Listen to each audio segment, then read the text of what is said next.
Hello, everyone. I am Melody Ann, founder of Author Nation. Are you here today because you want to be a successful nonfiction author? Author Nation has a community for you. Join us. The link is scrolling past you right now, and you can also find it in the description. Today, we are discussing writing about serious subjects with Colleen M. Story.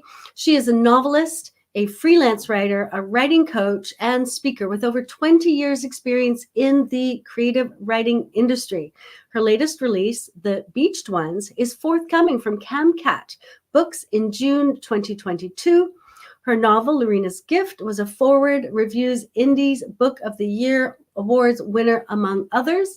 Colleen has written 3 books to help writers succeed. Your Writing Matters is the most recent and helps writers overcome self-doubt and determine once and for all where their writing fits into their lives. Other titles include Writer Get Noticed and Overwhelmed Writer Rescue. Please welcome Colleen. Hi, Colleen. How are you today? Hey, everybody. Great to see you. Lovely to see you. So last time you were here, we were talking about Your Writing Matters. And how is that going? You know, I love this book and what readers are saying about it, which is that it is kind of a book that touches you in the heart. It was not one that had a huge launch because it isn't as much of a problem-solving book as my other 2 were. The first one was about, fitting writing into your busy life. The second was about finding your niche for book marketing. This one was more about, is writing really what you want to do? Is this part of your life's purpose? Is it worth all this time that you're spending on it? And so that was a little bit more of a soft self-help, they call it. And so the launch wasn't as big, but it's more of a long tail. I'm finding that sales are just kind of steady, and then it will have these little bursts here and there as people kind of hear about it. So, it's been rewarding for that reason. Excellent. And I read it and I loved it. And Thank so, you. on Author Nation, there's an interview with you about it. There's a review and a summary. So if you're out there and you're interested in that book, check out those videos as well. Colleen, how many books have you written so far? Well, how many books I've written and how many I've published is 2 different things. I think it is for most authors, right? But I have published the new one, The Beached Ones, will be my 6th that is coming out. That's been published. And I'm a completely hybrid author. 3 have been traditionally published. That's on the fiction side. And then my nonfiction books are all self-published. Right. And you're a freelance writer in the wellness industry as well. Tell us a little bit about that. I've been doing that for over 20 years. And I kind of fell into it by mistake. My first writing job, I was for a corporation, and I was doing all types of writing for different categories of products that they were selling. And the manager for the health line and we just kind of clicked, and I ended up doing a bunch of research-based writing for that line, and it just seemed to be something that fit. So I was really glad I found it there, because then after I left the company, I just went into freelance writing with a health and wellness focus and have been doing that ever since. And the whole idea of helping people to live healthier lives and to try to prevent these diseases so we don't end up in the hospital feels like a really good purpose for me, and I enjoy doing it.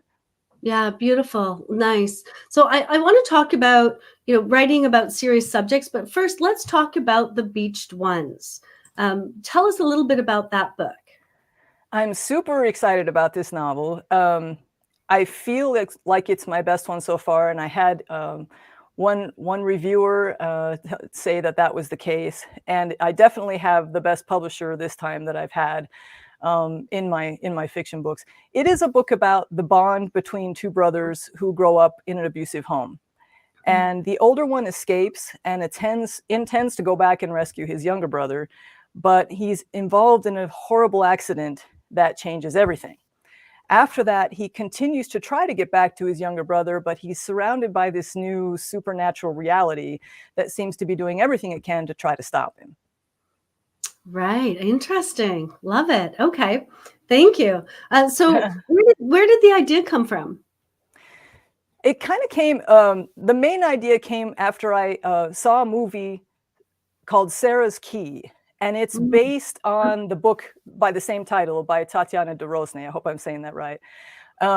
And the ending of that movie just sat with me. I couldn't get rid of it.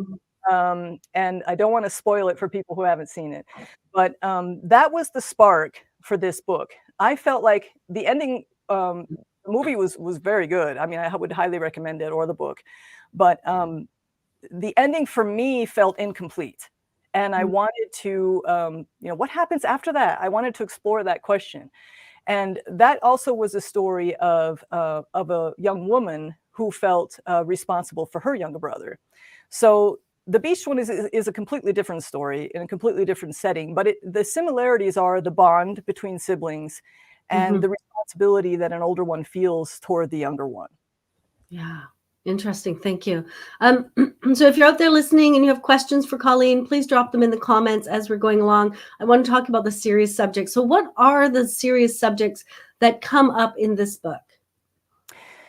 Yeah, when we talk serious, I think what I think of is maybe difficult. My book deals with child abuse in one way, and with suicide are probably the two largest. So we're talking, mental illness on one side, but connected to trauma.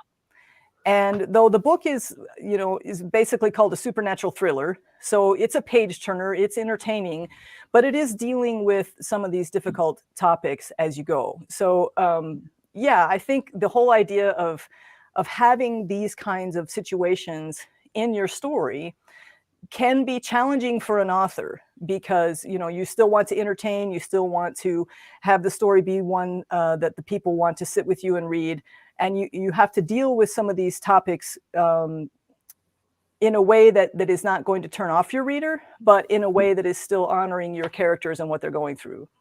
Yeah. Now, when you started the book, did you say, I'm going to explore these themes, child abuse, suicide, or did you say, I saw this movie, I want to play with that, and are these themes that came up?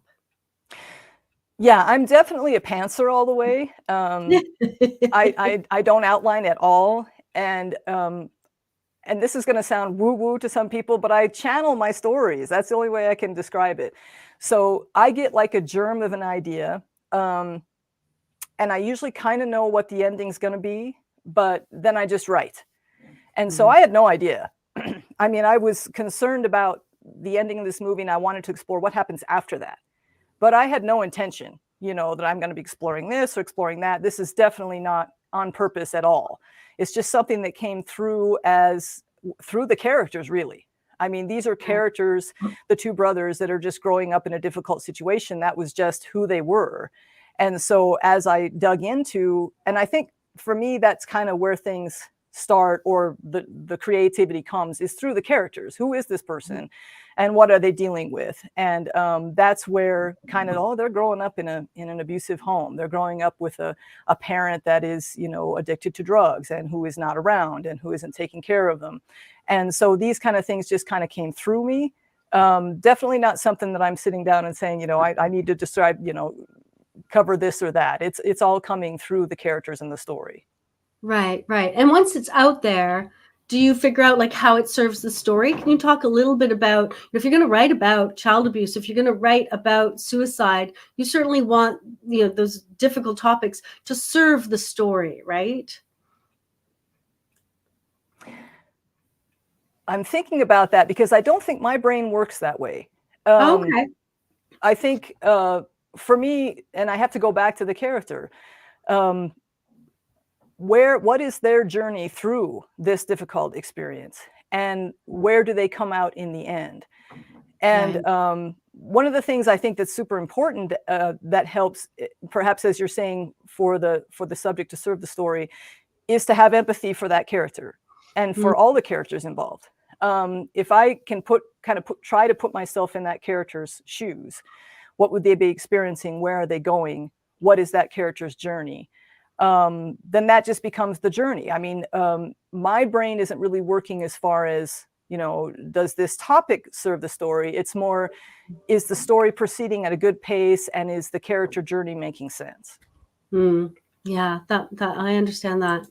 Renee, thank you for asking a question. Renee is asking, is it easier to write fictional stories about serious subjects than non-fictional stories?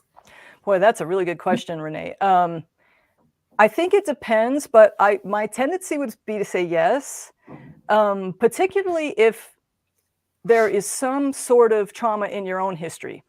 In researching, after I finished the book, I've done some research on this topic to talk about it to other writers, because when we're dealing with these difficult subjects, and I experienced this myself, some of your own traumas from the past can bubble up. And so I did some research, and I actually found out that creating a story helps your mental health in the fact that it gives you distance from that trauma. And even if you're like someone, maybe you lived through a natural disaster, there was a tornado or a flood in your area and your life was all torn apart, they have found in studies that writing about how you felt about that trauma, maybe for 3 days, for 20 minutes, can be really helpful, number one. But then if you take that experience and turn it into a fictional story, so say you say, well, what if this other character that's completely different from me went through this experience? How would they respond to it, and how would it affect them?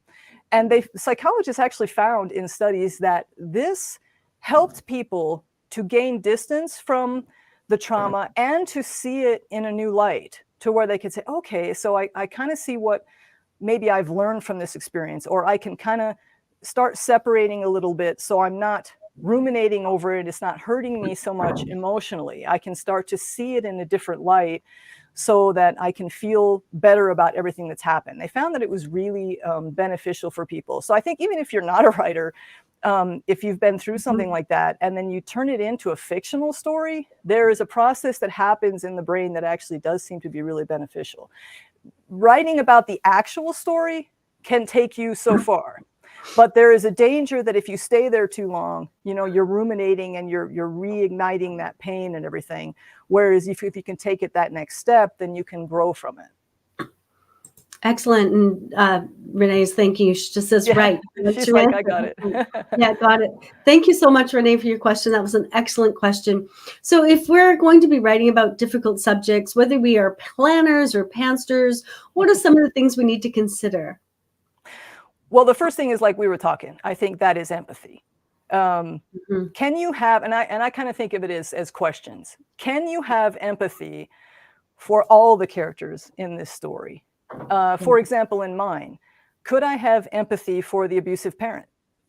Because as writers, we can't be black and white. We have to be true to every character in the story. So I had to, at first I was, in the first few drafts, this was just, a bad person, and I didn't really care for her. But as I was developing the story further, and I tend to go through many drafts as a pantser to figure out what I'm really doing. So through the multiple drafts, I started realizing I really got to, get into this woman's life in her head and figure out what she actually went through to make her this way. And it really enriches the story when you can do that. And so I think empathy is one of the first. Another one is, can you trust your muse? Can you face the fear? And can you separate experience from story? I think those are the four things you have to think about. Yeah. So going back to empathy, it reminds me a little bit about when I'm a mom. And so when I had children and I started being a parent, I grew this huge empathy muscle for my own mother, right? It's like, oh, that's what it was like, right? And so when you don't have an experience and you're writing about someone and you have zero experience, it can be hard to get into that character, to understand that although what may seem on the outside are actions that are negative or bad, negative, I'm not sure whatever word we want to use there might be something on the inside that is pushing them in a direction that they don't even want to go, and somehow they can't seem to steer themselves correctly, right? And that can be really, really hard to empathize with, especially, as you said, an abusive parent. Did you do anything to kind of build that empathy muscle? That's a really good point, and you're exactly right. We do have to dig in to the character. For me, I think what helps is forcing myself to really be detailed about the character. I don't tend to do a lot of, I know some writers will have like separate character sheets for each character, Yeah. where they were born, what their favorite color is, all these things. I don't tend to do that, but I do tend to, in the scene that I'm writing, really try to just close my eyes. And like I say, I kind of channel. So close my eyes and imagine what it would be like to be this person. I'm addicted to these substances. I'm working at this place I don't really like working. I'm living in this rundown trailer house. I've got these 2 kids I'm trying to take care of. They have no idea what I'm going through or have had to go through to be at this position. And thinking of details, how does this person dress? How does she talk? How does she interact with other people in the scene? What is she feeling at that time? And that, getting really into the details and just taking your time helped me to kind of really sink into where she was coming from. Yeah. No, brilliant. Thank you. You mentioned the muse. So I think different writers feel differently about that. I know some people are planners and they've got everything planned out. They know where like the climax is. They've got all that, all that sorted out. And then, Colleen comes along and says, trust the muse. What do you mean by that? They're like, nonsense. Oh, you're so right. Yeah, I've heard authors say, if you're not outlining, you're just stupid, Yeah. I think it depends on how your brain works, right? I mean, I kind of envy people that can do that because I think they can complete a story a lot faster than I do. They've got it outlined, write it, and it's done and it's out, and I have to kind of envy that because for me, it's more this, journey, discovery. Here comes another, draft, another number 900 to find out where I'm at. But when I say that, I guess what I'm trying to say is we all have intuition. Every person has intuition. And I think when you're writing, no matter what side of the fence you're on, you have some intuition working. And for me, some of these things that came into the story, and this has always been the case for me with my last novel, Lorena's Gift, I'm writing along and all of it, she's blind and I hadn't planned that. And I'm realizing as I'm writing the scene that this girl is blind. And I'm like, oh my gosh, how the heck am I going to do this? And so I stopped and I'm like rethinking, do I really want to do this? But that's just who she was for me. That's how my brain works. And I think some writers would agree with me. That's how it works. Even if you're a planner, though, I think if you're planning the book out and you're like, this person needs to be this way or that way, or like in the Beached ones, there's going to be suicide in this book, and I'm a little afraid of that because I know that's a touchy issue for a lot of people. But in my experience, you have to trust that if this story and your characters, that's what it needs to deal with, that's where it needs to be, then my advice would just be to trust it, because I think it's really easy for authors not to trust themselves. I'm not sure this is right, or if I'm doing this right, or if this is going to do well, or whatever. And at least for me, I've found success in just trusting what your intuition or the muse is telling you and going with it and writing it. Yeah. No, that makes sense. And I think some people are in the middle. I think I'm a bit in the middle because I'll come up with a germ and I'll sketch it out, very lightly sketch it out. And then when the character tells me they want to go in that direction, I'll be like, okay. So you trust it. You don't have any problem trusting that. No, not at all. I trust it. But I have a general sketch of kind of what I'm trying to say in the book, if that makes sense. Like this is a book about, this type of conflict. And from that's my kind of, I have that. And then from there, I will trust. But I know what you mean, right? I know what you mean. So since you're trusting the muse, Renee has a couple of questions here. Renee is saying, do you do research? Do you read similar stories or interview or talk to people or people watch? How do you kind of gather your knowledge? Oh, thanks, Renee. Yeah, I did. I think the research varies depending on the book you're writing. For this one, the research was more about the details and the concrete elements of the story. They weren't so much about the difficult topics I was covering, but more about where was the story happening.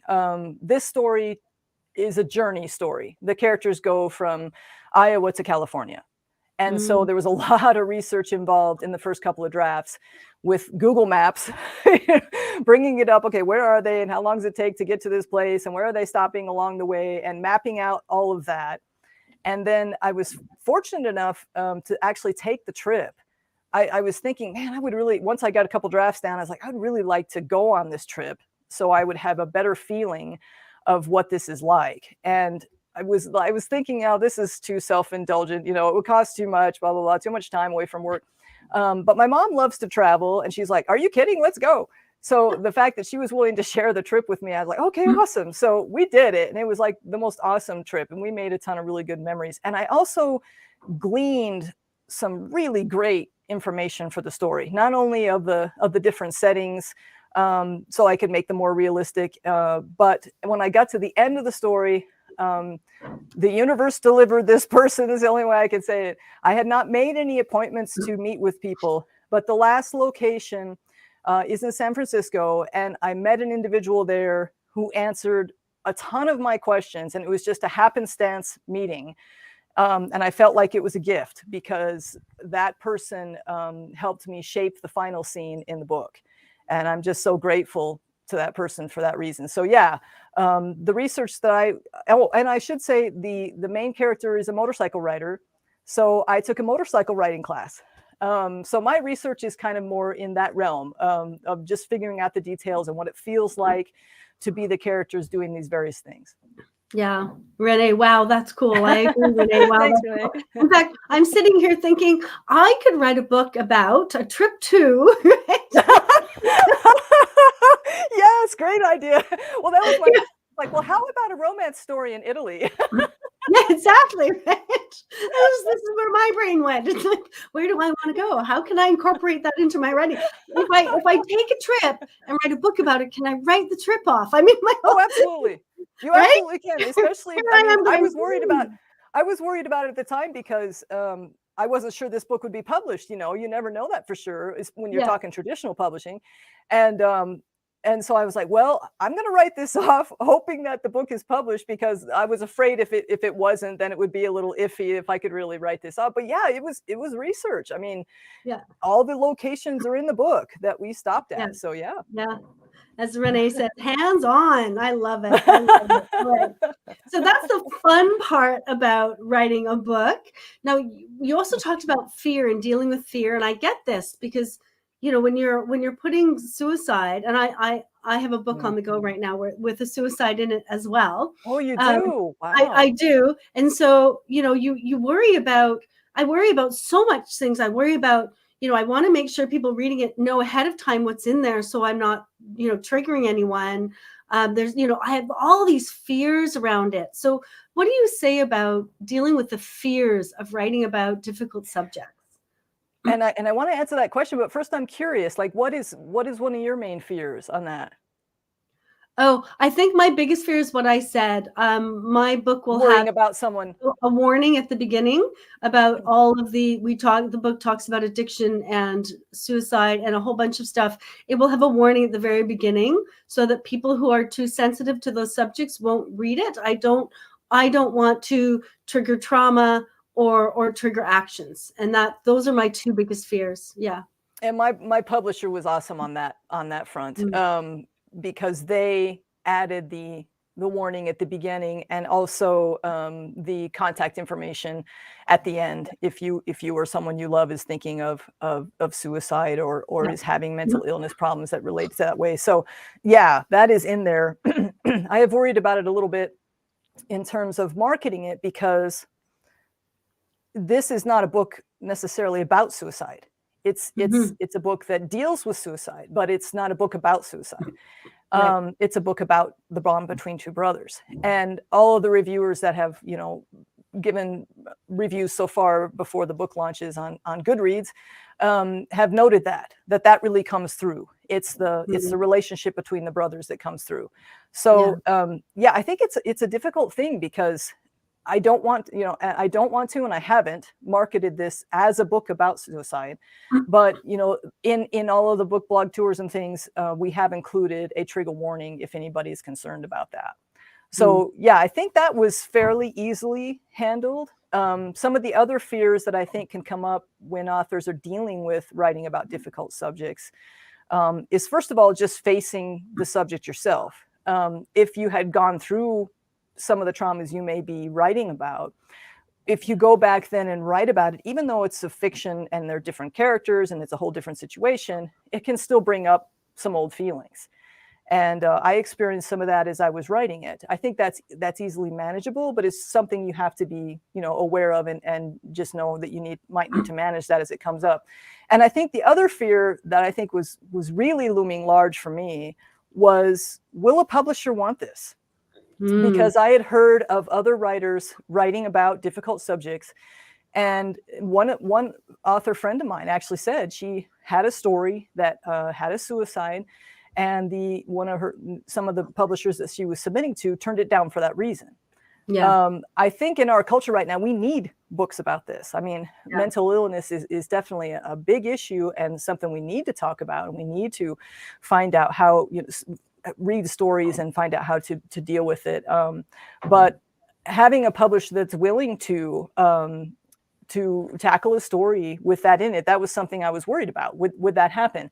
In the end, I knew I needed to write the story anyway. So I just put the whole, you know, will it be published or not aside and finish the story. And I think that's what we have to do. We have to just write the stories we need to write, and then let it fall where it will. Yeah. And I think the other fear, and I think you touched on it, is the fear of your own trauma coming up. And, you know, and if you're writing something and your own trauma comes up, I think reaching out for help is the best thing you could do. Is just ask some, you know, talk it through with someone, get some support. Because sometimes we, you know, as you said, the psychology of writing a story about something that touches our lives, but it's not necessarily about us, can be really helpful. But it doesn't mean that it doesn't bring up trauma. And when trauma comes up, go out and get that extra support. I think that's a really good point. You did touch on that, just as and I can share just a little bit more about that, because I was someone who had a suicide in my life early on, and it affected me significantly. But at that point, I was too young to really be able to understand or to process it. You know, kids just don't have the skills yet to be able to process emotions. So as I was writing this story, it came up. I was like, oh my gosh, you know, here comes this suicide in my life again. And so I reached out for what I needed to find was some concrete information on exactly what had happened, because I was so young that it kind of existed in this blur. In my mind, you know, I had little snippets of memories, but it was kind of like, what really happened? And I needed some black and white. And so I was fortunate enough to find some newspaper articles about exactly what had happened. I could get some concrete information. And through the whole process, I mean, I would highly recommend writing to anybody who has an experience that they're trying to get past, whether you end up, you know, making a story out of it or publishing it or not. Because just personally, even though this story has nothing to do with my experience, the fact that it dealt with the same type of trauma brought me a lot of peace about what I had gone through. And I felt that I was able to say, okay, I can now put that safely in the past and go on. So I think you're right. You have to kind of reach out. You have to address whatever need it is you have at the moment that's coming up.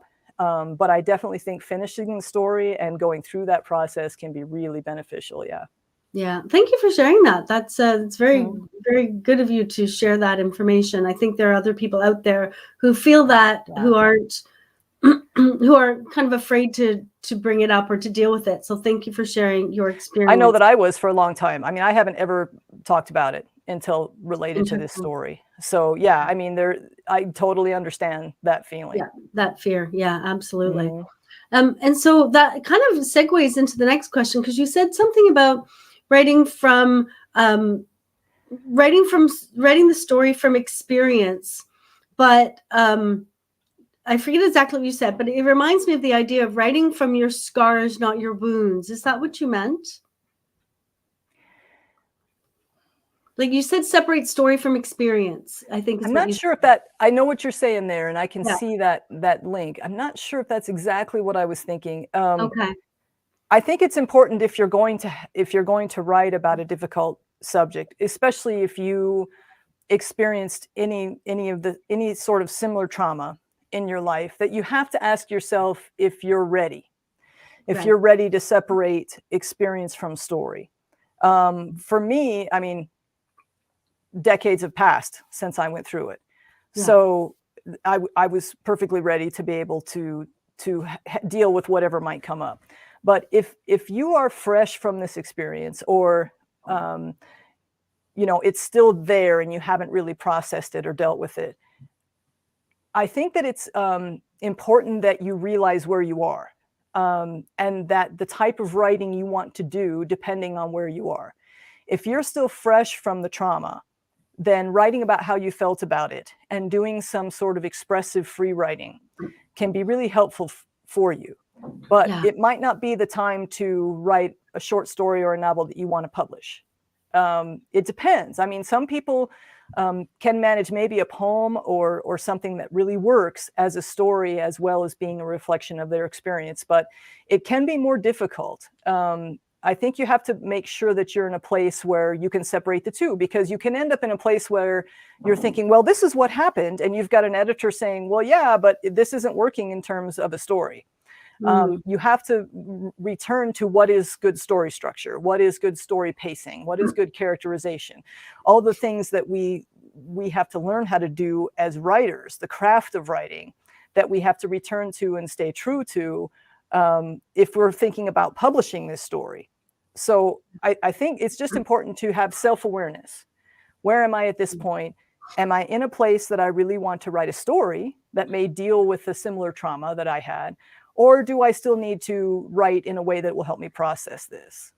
Yeah. Yeah. It reminds me of some advice I give to memoir authors who come to me sometimes. They talk about writing their memoir, and sometimes they bring me a memoir to edit, and I realize how sensitive they are around it. So what I say is this: the first time, your very first draft of your memoir is the most selfish piece of writing you can write. Don't think about a reader. You are the only reader. If you want to play victim, do it. If you're the survivor and you want to talk about how everyone was awful to you, then you do it. You do whatever you need to do in that first draft. That's yours. You're the only reader. If when you've worked through all of that, you want to take what you've written and find a story in there that you can publish, then you start writing for other readers. But always, I say, when you first do your memoir, you are the very first reader. And it's kind of, that's a pantser attitude. But I think for memoir, I think that's really important, because a lot of people start a memoir and they mix up the writing for yourself and the writing for readers. They kind of confuse the two. And I think they're very, very different. Oh, absolutely. Yeah. Yeah. Yeah. All right. Oh, I would totally agree. And I think that's really good advice.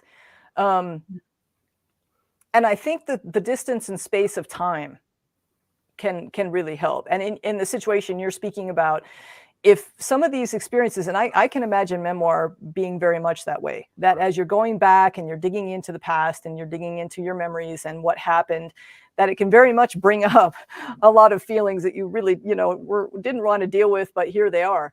And so writing through them, like you say, just to kind of get through that process, I can see being very beneficial. But then that's not something you want to publish. That's not something you want to expect that other readers are going to hang with you on, and so, yeah, there's a big separation. And I think that a lot of writers maybe don't understand that.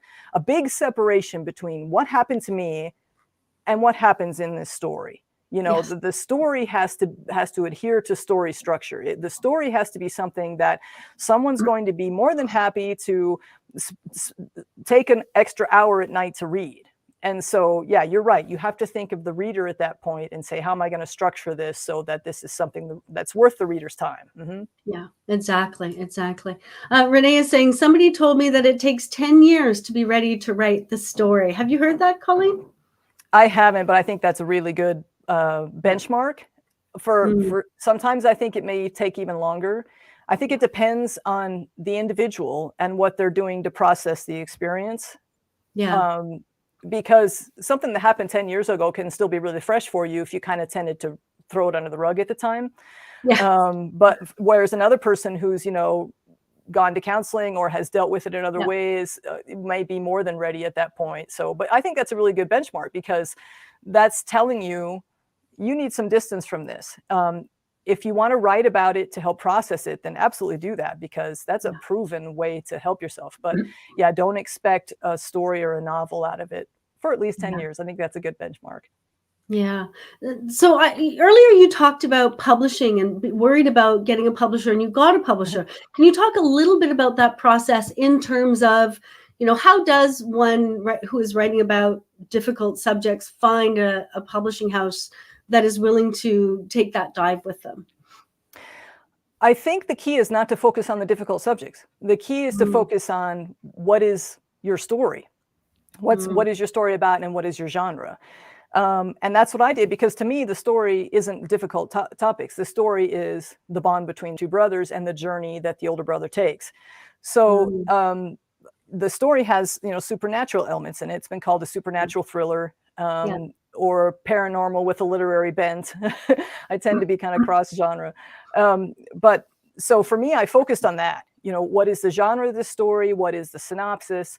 And I didn't shy away from the fact that it deals with suicide, but that wasn't the point. So the fact that the story pulls you through and is a page turner, and I'm saying this very, very humbly, this is what I've heard back from my editor and publisher. I didn't know sending it out there. I was concerned. The publisher that did my last novel, Lorena's Gift, I asked them first, and they said they were no longer doing any stories with a supernatural element. So I was basically back to square one. Even though I had had some publishing credits, I'm back to square one. So I'm back to researching publishers, writing query letters, finding who is out there and dealing with the rejections as they come in. So I didn't know if this story would ever be one that would be published. I was really happy to have finished it. I felt an accomplishment of that, but I didn't know if it would ever see the light of day. And so I went through the same process. Fortunately, it didn't, it wasn't a long process. My publisher, Camcat Books, was one of the, I think it was like the 8th or 9th publisher I approached. So I was really ecstatic when I heard that they wanted to publish it. But what I heard back from them was how much they enjoyed the story and the heart of the story and the emotional pull of the story. I didn't hear from any of them that, they were concerned about dealing with suicide in some ways, or dealing with, child neglect in other ways. It was more that they just liked the story. And I think that's the ticket. If you're an author and you're writing about difficult topics, the ticket is make sure that you've got a really strong story there, and that the difficult topics are just, things that the characters are going through. That's not the focus of your book. Right. So it's how you word it, right? It's how you present it. It's how you pitch it. Yeah. This is a story about suicide. No, this is a story about two brothers who go through difficult times together and have an incredible bond, and the story is about their bond. Yes, it does have a suicide in it, but that's something that happens in the story. That isn't the story. And so making sure you word it properly. And as the author, if you're stuck on that suicide, or you're stuck on that abuse, then that's what you're going to end up pitching. So shifting. And I think that's such a good point, because if you're in a place where, well, I want to help other people that are going through this, or, I need to share this because it happened to me, or if you're in a different place with the story, that could hurt you that way, because then that's where your focus is. That's another thing, where it helps to have, if you have distance from any of those issues yourself. We don't really want to teach or a story can teach, a story can uplift, a story can help people, but that should not be our focus as authors. I don't think. I think the focus should be really on your characters, the story, what they're going through. And then you can be successful in helping other people maybe that are dealing with these issues. But you don't want to focus on that, because then you can come across as being preachy or teachy, and that's not what we want. Yeah. Exactly. So, have we missed anything in talking about writing about difficult subjects? Is there something I didn't ask? Is there something else you want to add? I think the other thing maybe is writer's block, Mm, because I went through a big, uh, issue with that. mhm, And it came back to the same thing we're talking about, the importance of story. Um, I had several drafts, but the story wasn't working, and I knew it wasn't. mm, It's that intuition thing. You're like, I know this isn't working. You want your story to build in action and in emotion from the beginning to the end, and that wasn't happening. It wasn't working, and I could tell when I got to the middle of it. Okay, this isn't working, and I knew it wasn't working, but I didn't know how to fix it.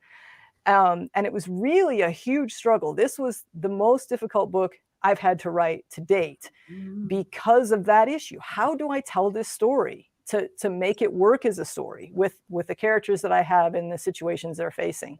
And I think when you're dealing with harder subjects to write about, that this can more easily come up. I don't know if there's any other authors that may have experienced this. I'd love to hear from them if there are. But when you're have a really tough thing you're facing in this story or that your characters are facing, how do you then the logistics of the story, how do you move from point A to point B in the way that you need to keep your reader's interest? And I struggle with that over and over. I have multiple drafts on the floor trying to figure that out. I went back to books, I went back to articles, mm, I tried different things, I'd go back and start again, and I'd do chapter outlines, I do all this stuff, and nothing was working. And I really wanted to finish this story. So finally, what the breakthrough was for me was finding a different way to tell it, a different approach. I went to a movie. It was The Girl on the Train by Emily Blunt, mhm, or not by mhm, Emily Blunt. I forget who the author was, but she was the main actress in the movie. Have you seen that? mhm, mhm. Yeah. Yeah. And in that movie, she doesn't really know what's going on for like the first half of the movie. She's trying to figure it out. Yeah. And after I saw that movie, a light bulb went on. I was like, ah, that's how I need to approach it. My main character doesn't really know what's going on at the beginning of the story. And voila, that fixed everything. And I had never had an experience like that with a book where I needed to just kind of turn things around, you know, change what the characters know and when they know it. And now it's like I have this in my toolbox. I feel like now for the next story, if I end up having struggles, then I can say, okay, so is there a different way to approach this logistically to make it work? Um, and I just wish I had known that before, because I really it was like really a head banging thing trying to figure out what to do with this. But and I think also going somewhere else that inspires you. Movies are one of those things that can really get me thinking creatively. But whatever, art museums or whatever works for you, to kind of inspire different ways of thinking can help get through that. Yeah. Taking a shower for some people, right? Get the Yeah, shower I off tried and that too. It didn't work this time. yeah. Oh, I get it. If you'd like to learn Hey, more I'm about really clean, but I still don't know how to tell this story. exactly. If you'd like to learn more about Colleen, you can find her at colleenmstory.com. And Colleen, when does the book launch? The Beached Ones. When is that launch date? In June, right? Yeah, it's June 14th is the actual release date. It's already Okay. up on all the sites. People can pre-order it. I would love it if they did, because that really Yeah. helps with the launch. But yeah, it's on all the book sites, but the actual official release is June 14th. June 14th. That's very exciting. There's less than 1 month to go in your book launch. And thank That's you exciting. for having me on and allowing me to talk about it. I love what you're doing with Absolutely. Author Nation, and anybody that's watching, subscribe, because she's doing wonderful things. And Thanks. I just admire your organization and your ability to produce as much as you do, and I appreciate you having me on. Thank you. Thank you. One last question. You may not have this, but do you have another book idea roaming in your head yet? You do. Yeah, Okay. I'm on the third draft, which for me is still in the beginning. But yeah, and this one is entirely different because this idea came from a friend of mine. I'm a musician as well as an author, and I work with some other really talented musicians, and one of them is regularly involved in producing musicals. And so he floated an idea by me about, would I be willing to write a story that they could then base the musical on? And so I'm doing that. And it's such an entirely different experience for me to write kind of based on someone's request or idea. But I've really gotten into it. Just to give you an idea, it is a retelling of the legend of King Midas. And so, but it's a realistic kind of historical retelling. It'll probably be fantasy because there are goddesses that, you know, are in the story as with the original myth. But I'm just having a blast with it because there's a lot of different characters, and I have a few lighter scenes that I usually tend to write. I have some characters that interact and in comical ways, and so I'm just really enjoying it. I'm again, fingers crossed. You never know if these will come out. You'll be able to find a publisher for them, but I'm hoping to. Excellent. Thank you. That sounds so exciting. And I can't wait to get my hands on the beach ones. I don't have a copy yet, so I'm looking forward to that. And if you're out there looking to connect with Colleen, I know she's on Twitter, Colleen_M_story on Twitter. That's an excellent place to connect with Colleen. And good luck with this book. I'm so excited. Thank you. Yes. Thank you. Thank you.